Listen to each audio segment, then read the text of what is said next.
सब के सब यहाँ से चले जाते हैं, पर पॉल अब दर्द से कर रहा होता है। वो अपने पेट के बल लेट जाता है।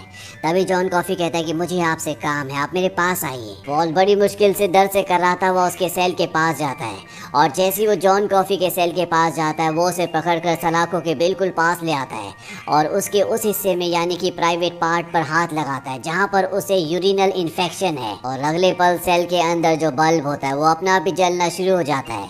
उसकी रोशनी धीरे धीरे बढ़ रही होती है और इतनी तेज हो जाती है कि बल्ब फट जाता है। पॉल का दर्द पूरी तरह से गायब हो जाता है।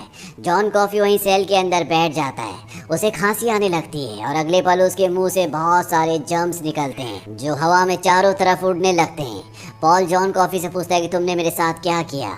जॉन कॉफी कहता है कि मैंने मदद की, मैंने तुम्हारे रोग को पूरी तरह से ठीक कर दिया। अब मैं थक गया हूँ, मैं सोना चाहता हूँ। और वो वहीं पर सो जाता है। पॉल वॉशरूम जाता है और यूरिन करता है जहाँ पर उसे बिल्कुल भी पेन नहीं होता, यानी कि उसकी जो बीमारी थी वो पूरी तरह से ठीक हो चुकी है। साथ ही जॉन कॉफी के लिए जो उसकी सोच थी वो भी बदल चुकी है।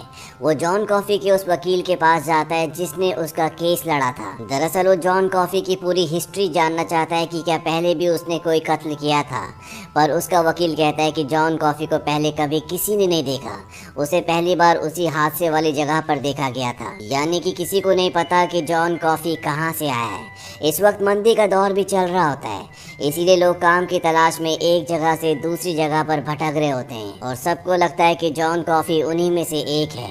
वहीं जेल में दिखाया जाता है जो नया कैदी विलियम है वो सबको परेशान करना शुरू करता है। कभी वो पॉल के मुंह पर थूक देता है, कभी किसी के ऊपर टॉयलेट कर देता है और एक बार मौका देखकर वो पर्सी को पकड़ लेता है। वो उसके प्राइवेट पार्ट पर हाथ भी लगाता है जिससे पर्सी बहुत डर जाता है और वो पैंट में ही टॉयलेट कर देता है। हालांकि विलियम को इसके लिए काल कोठरी में बंद भी किया जाता है, लेकिन वो एक बहुत ही बुरा इंसान है। वहीं दूसरी तरफ अब वो दिन आता है जब डेल को सजाए मौत देनी है। डेल वही